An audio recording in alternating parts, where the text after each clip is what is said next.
Assalamualaikum warahmatullahi wabarakatuh.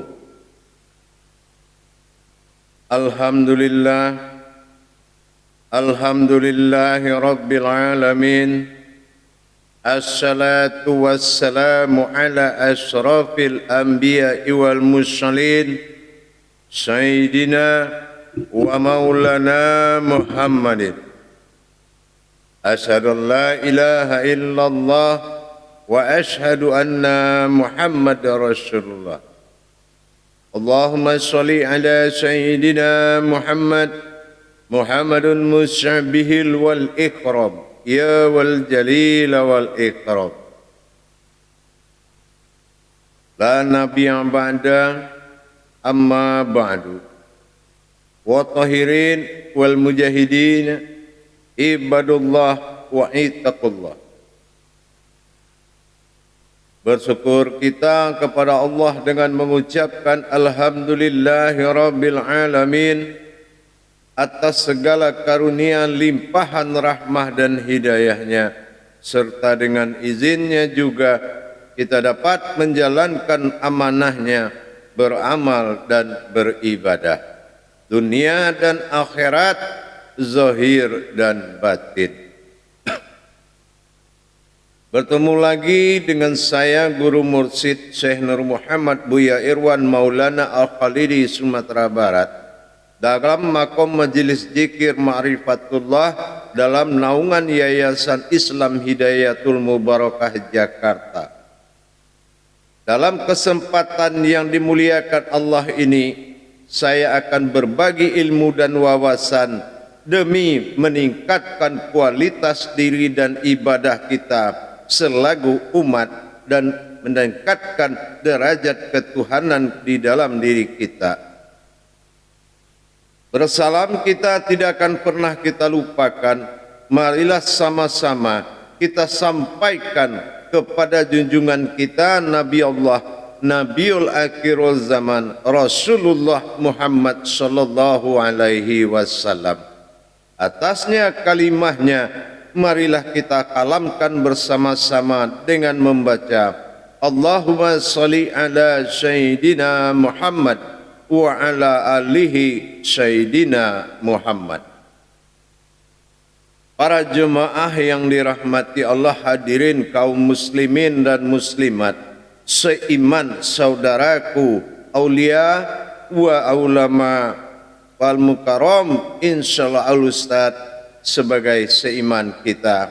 Dalam rangka meningkatkan iman dan takwa kita, perlulah kita mentadabur diri dengan bertalabul ilmi, meningkatkan hakikat pengalaman hakikat dan ma'rifat kita dalam makom tasawuf dan tauhid, sehingga menjadikan keberuntungan bagi orang-orang yang berilmu di sisi Allah Subhanahu wa taala dalam rangka memperjalankan sifat-sifat Allah, ayat Allah pada diri, kodrat Allah pada diri, meningkatkan kualitas keumatan kita.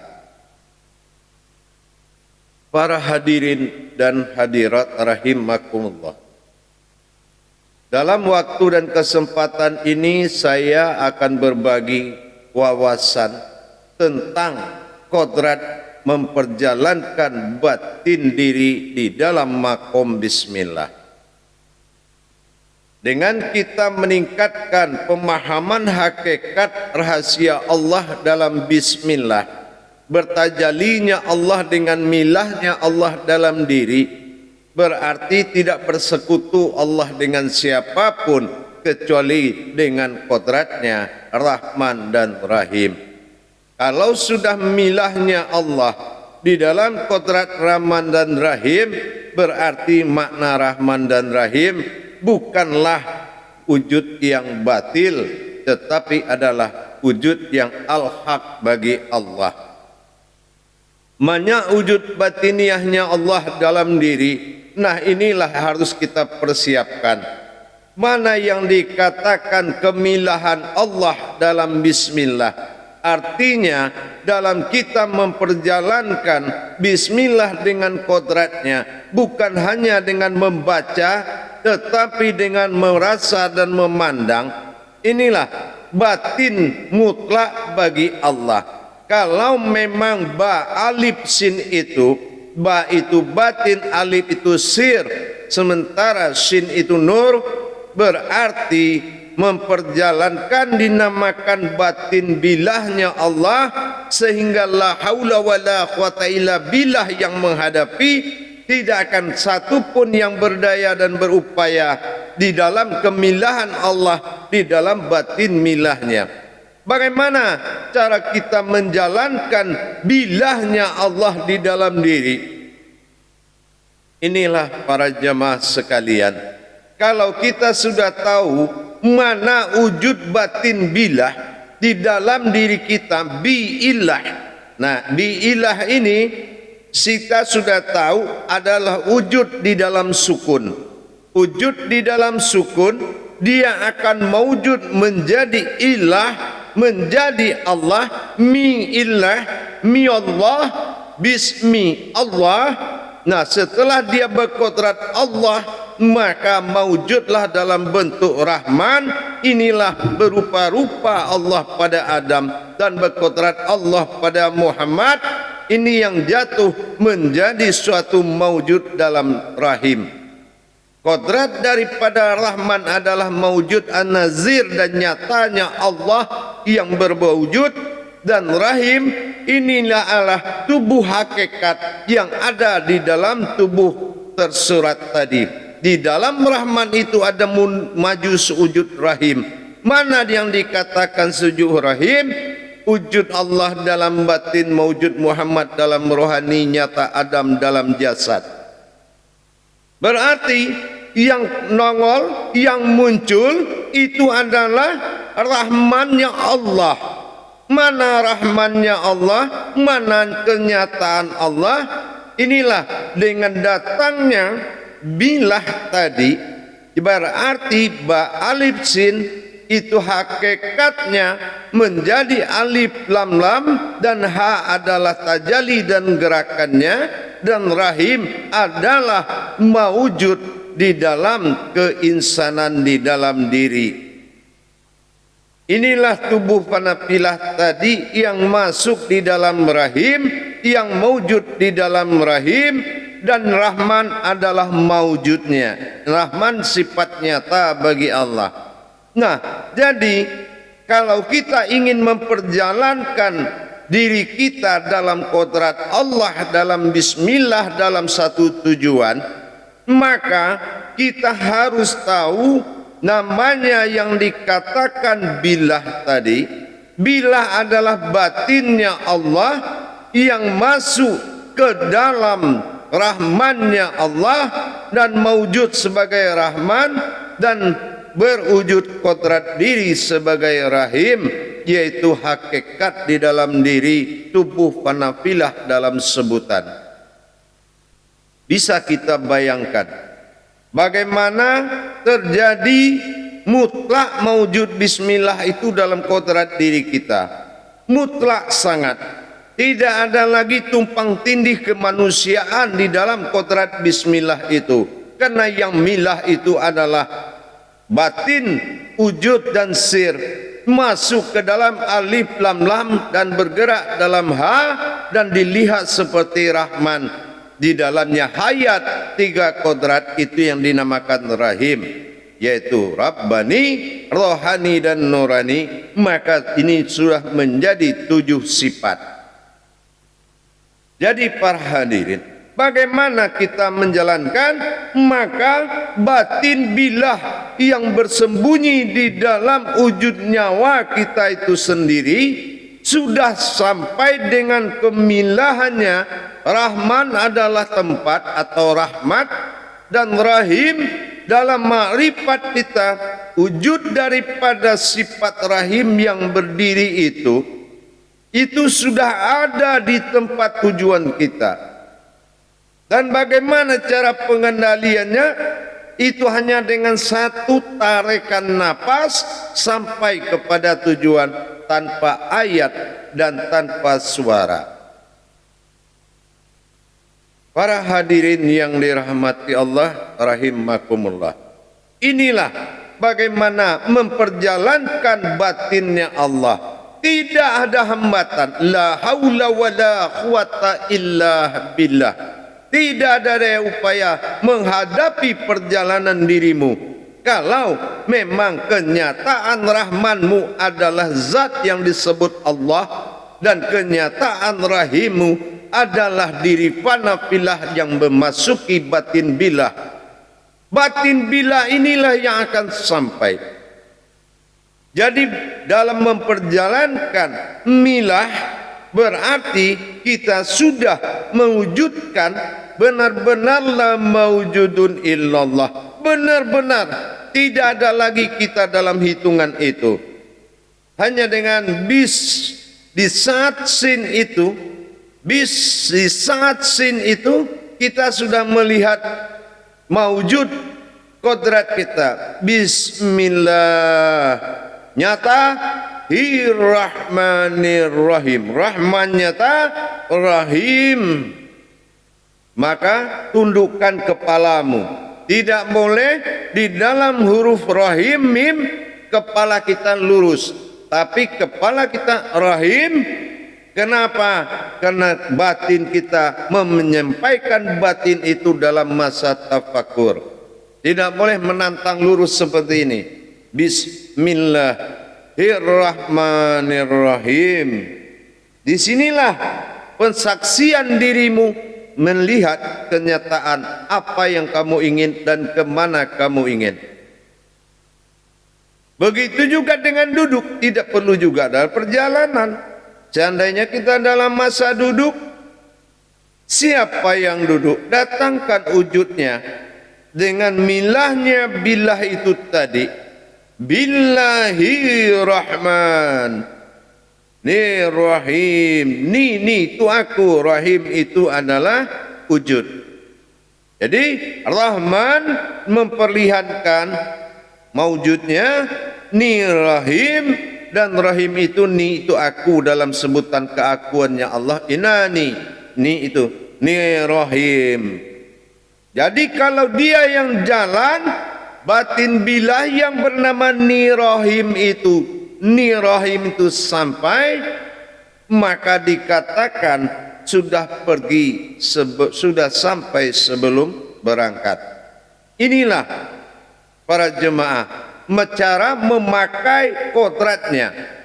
Jadi dengan batin bilah, wujud sukun titik dalam batin, artinya sir yang ada dalam batin bilah tadi. Naik sin itu bis. Nah, sin itu adalah kedatangan Bismillah. Nah, begitu dia menjadi kekuasaan bernama Allah, Rahman, buka matamu, lihat jasadnya, lihat maujudnya, ni Rahim. Maujud tadi dipakai oleh diri panafilah untuk sampai, atau yang duduk atau yang berbangkit. Para hadirin dan hadirat jamaah rahimakumullah. Kalau kita sudah dalam kodrat bismillah, sudah milah Allah. Nah, makanya kalau umpamanya setelah sampai ke tempat tujuan, maka bersemayam Allah dalam arasnya kembali, maka ditarik napas kita dengan hakum kamu ya Allah, bali bismillah, susun kembali hakum bali bismillah, hadirkan dan dudukkan dalam bersemayam seperti apa awalnya terjadi. Seperti apa awal terjadi? Wujud Allah pada batin, maujud Muhammad pada rohani, nyata Adam dalam jasad. Nah, artinya apa? Kembalikan ba alif sin itu kembali kepada kodratnya lagi. Tinggal sifat-sifatnya saja, yaitu wujud dan maujudnya. Tinggal maujudnya saja. Setiap setelah selesai menjalankan hakikat diri dalam kodrat bismillah, hilangnya keakuan, milahnya kodrat Allah yang 7 sifat tadi, maka sampai di tempat bukan baca alhamdulillah, tapi tarik nafas, kamu kembali bismillah. Kembali engkau ya Allah bersemayam dalam istana kamu kembali. Istanamu kembali. Rahim makumullah wal qabil qalbi mu'mini baitullah. Bersemayam engkau ya Allah di dalam batinmu lagi, dalam penjagaan sifat-sifatmu semuanya. Para hadirin yang jamaah yang dirahmati Allah rahimakumullah. Insya Allah kalau kita sudah benar-benar telaten, sudah benar-benar dengan marwah diri kita, marwah ketuhanan, maujudnya Allah pada diri, inilah yang dikatakan milah. Kalau perbuatan milah itu perbuatan Allah bertajali kepada kodratnya umatnya. Tapi kalau lillah itu bertajalinya kodrat umat kepada ketuhanan. Nah itu lillah namanya. Jadi milah dan lillah. Lillah ini adalah la ilaha illallah. Nah itu tajali diri kepada Allah. Dan kalau milah tajali Allah kepada diri. Tajalli Allah kepada diri ini namanya adalah tajalli sirullah. Tapi kalau tajalli Allah kepada diri, tajalli Allah. Nah, itulah. Jadi kalau tajalli Allah dan tajalli sirullah ini hablum minan nas wa hablum minallah, maka semuanya tidak ada lagi suatu ketakutan apapun, tidak ada lagi kecemasan apapun, melainkan keindahan semata. Jadi kalau kita mengamalkan kodrat bismillah, jangan merasa mengamalkan, tetapi hadirkanlah dengan takarub itu, sehingga munculnya aku, hilangnya keakuan diri kita. Munculnya keakuan Allah, penguasaan Allah semata, dan mewujudnya yang berwujud bila sampai menuju suatu, atau kita duduk saja ingin menikmati, ingin menghadapi sesuatu dengan kodrat kudurutullah, menghadirkan kodrat bilahnya Allah dalam diri, maka inilah yang dikatakan wujudullah, inilah hayatullah. Jadi selalulah kita dalam bertajali kodrat bismillah ini ingat, la haula wala quwata illa billah. Tidak ada daya upaya apapun bisa menghadapi kebilahan dia. Karena bilah bisa mewujud dalam sifatnya. Kalau Allah itu sudah Rahman, arti Rahman sudah nyata, arti nyata terlihat dengan zahir, barulah kita melihat wujud Rahim, yaitu tidak berdarah dan tidak berurat, yang ada bersemayam dalam batin-batiniah dia, kodrat-kodrat dia di dalam diri kita, yang kita kenal dengan yaitu diri fanafilah. Maka wujud ini selalu wujud ayan karajiah, dan yang menggerakkan adalah ayan sabitah di dalam bentin batin bilah. Inilah yang dikatakan perjalanan Allah di dalam diri. Jadi kalau sudah kidam Allah dalam diri, jangan Adam dulu. Kalau Adam pertama berjalan dulu baru sampai, atau menghajatkan dulu baru terkabul. Tapi kalau milah, dia sampai dulu baru berjalan, terkabul dulu, jelas dulu wujudnya, baru didatangi dengan keadaman atau wujud kemanusiaan. Jadi kalau mawjudullah la mawjudun ilallah tadi, inilah yang harus dilatih. Kemanapun akan menjadi keramatullah, keajaiban Allah akan selalu hadir di dalam diri apabila kodratnya memang semata bagi dia, mewujudnya adalah umatnya sendiri. Siapa umatnya? Itulah sifat dan kodratnya yang dihibahkan ke dalam masa insaniah kita. Hadirin dan jamaah rahimakumullah, indah sekali kalau kita hidup berdampingan dengan kekuatan Allah, berdampingan dengan batinnya Allah, batiniahnya Allah, dan berkodrat kepada sifat Allah, zat-zatnya Allah, sehingga kita menjadi suatu insan yang menikmati dunia ini. Indah sehingga kita mendapatkan ibadah yang paling nikmat, yaitu hidayatullah. Inilah kehidupan kita yang disebut hidayahnya Allah. Kehidupan kodrat hidayah yang mewujud dalam bentuk insan ini selalu kita terapi dengan kodratnya. Mandinya juga mandi taubat. Jangan lupa, kemanapun kita pergi, semuanya wahuwa ma'akum aina ma kuntum. Para hadirin dan jamaah yang dirahmati Allah, insya Allah mari kita tingkatkan selalu pemahaman kodrat diri. Kenapa?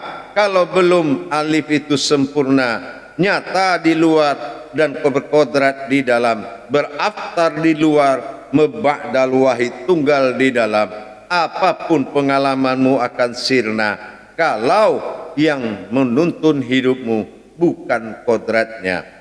Maka katakan ki sultanil azim wazil manil qadim wazil wajihil karim walil khalimati tamati wad'an kusil minal haq. Jadikanlah Allah Raja yang mengatur dirimu dan membimbing kamu, menuntun kamu kemanapun kamu pergi. Ingat, jangan kamu hormati yang salah, jangan kamu muliakan yang telah dihinakan Allah, jangan kamu berbuat semena-mena. Kenapa? Dahulukan dia dengan kidamnya, apapun sekecil perbuatan. Sebelum kita minum air, sudah dahulu terjadi kejadian itu. Sudah terjadi, baru laksanakan. Makan juga begitu. Sudah terjadi, baru laksanakan dalam pandangan. Nah inilah bismillah tersirat dan bismillah tersurat. Bismillah tersirat, laksanakan dulu. Nah itu yang disampaikan cara tadi. Tidak boleh menggerakkan bibir dan segala lidah atau apapun. Nah yang tersuratnya baru kita laksanakan dalam mengulang. Bismillahirrahmanirrahim. Minumkah? Makankah? Berjalankah? Nah begitu setelah sampai kepada tujuan, hak kembali bismillah. Wujud Allah semata. Hadir dia dengan wujudnya kembali. Nah gitu. Kenapa? Karena kita mau menunaikan kemanusiaan kita dengan segala kesalahan dan ketidakpantasan, maka kembalikan singgasananya Allah dengan kemuliaan dan junjungan kita paling tinggi. Apapun yang kita lakukan, ingat, jangan mendahului Allah. Kalau memang bismillah itu kamu akui. Baik para hadirin, para jemaah sekalian yang dirahmati Allah, mudah-mudahan hakikat batin bilah dalam bismillah ini bisa kamu mewujudnya, bisa kamu menjadi mewujudnya yang nyata. Belajarlah dan latihlah dengan baik. Insya Allah kita selalu dengan dia dimanapun kita berada. Inilah Islam. Capailah fastabiqul khairat. Berlomba-lombalah dalam kebaikan, tentunya dalam menuju keselamatan dunia dan akhirat, zahir dan batin, dengan meningkatnya derajat jasmani dan rohaninya Allah dalam diri kita. InsyaAllah. Barakallahu ya karim ya rahman ya rahim. Semoga-moga bermanfaat buat kita semua. Baik, para jemaah sekalian, akhirul kalam. Wabillahi taufik wal hidayah. Wassalamualaikum warahmatullahi wabarakatuh.